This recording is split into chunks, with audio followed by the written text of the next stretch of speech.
Good morning. This is Father Stephen Kelly from St. John's Church in Detroit.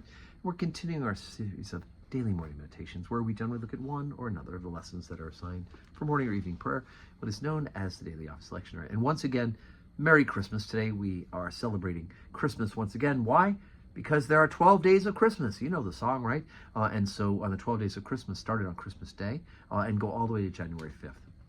So in addition to it being Christmas Day today, it is also the feast of St. Stephen, the proto-martyr, the first martyr of the church. And so the morning prayer and evening prayer lessons involve the story of Stephen's call as a deacon in the church, his preaching, his mission, his ministry, and then let's take a look at the lesson that's assigned for evening prayer, which calls for us his martyrdom. Acts chapter 7, beginning at verse 59. And they stoned Stephen, calling upon God and saying, Lord Jesus, receive my spirit. And he kneeled down and cried with a loud voice, Lord, lay not this sin to their charge. And when he said this, he fell asleep. And Saul was consenting unto his death. And at that time there was a great persecution against the church which was at Jerusalem.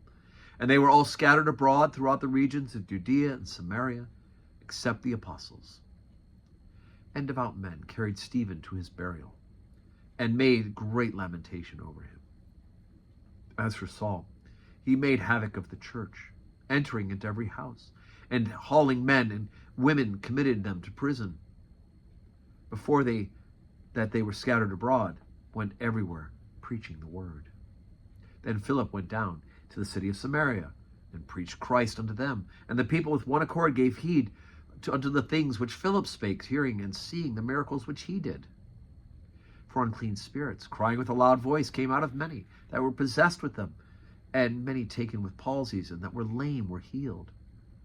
And there was great joy in that city.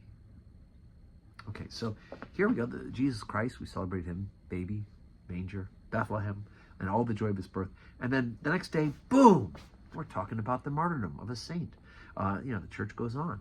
So it's interesting because St. Stephen, after this great testimony to the people who are assembled on why Jesus Christ is in fact the fulfillment of God's promise to send the Messiah, they stone him for it, right? He says that he sees Jesus sitting on the right hand of God, and so they decide that they would stone him. But a couple of good things come out of that. First of all, we see the glorious witness of his martyrdom, where he prays for his persecutors and says to not lay this sin against them. We see Paul, under his former name, Saul, is consenting to his death, and then is so motivated by this bloodlust that he begins to go out and arrest people in the way. So they scatter. And what happens when they scatter to get away from the persecution? They bring the gospel with them. And so we begin to hear about the church going into Judea and Samaria and preaching the good news. The word is now spreading because of the persecution, right? The seed of the martyrs is the blood of the martyrs is the seed of the church. And in that sense, Stephen's martyrdom becomes the motivating seed as people go out to escape the persecution and bring with them the good news of God to the regions they're going to. So it's not just a small little cluster of people preaching the gospel to each other. They've now turned and gone into new fields, new fertile territory, in order to sow the seeds of the good news of God in Jesus Christ. So we don't think of that in that way, the fear that comes with the persecution, but rather how God can use that persecution for good. Yeah.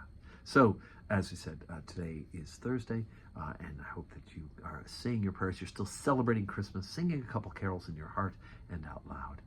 And